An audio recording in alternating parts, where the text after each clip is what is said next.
Alright, so because the world needs another one of these, we're going to unbox an iPhone 11 Pro. At least I think that's what this is. Yeah, definitely. Looks like it came from China. Alright, so let me get my trusted knife. He's back. Okay, that's better. Alright, a bit of light. Okay.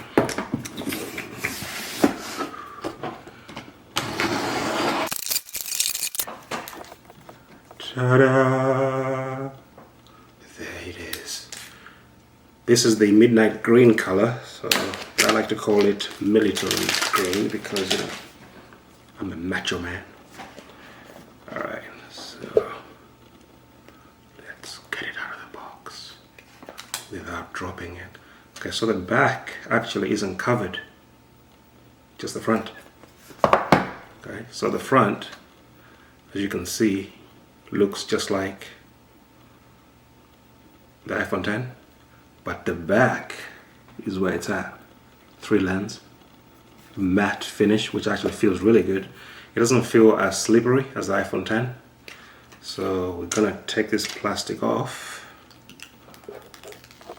The sizzle, you hear the sizzle? Oh yes, oh yes, oh yes. Okay, so now I'll probably have to wait about 20-30 minutes to back up my iPhone and restore everything onto this one, and then we'll be ready to rock and roll. Thank you for watching this video. You can subscribe if you want, you can hit the bell to get alerts, but whatever, you know. Bye.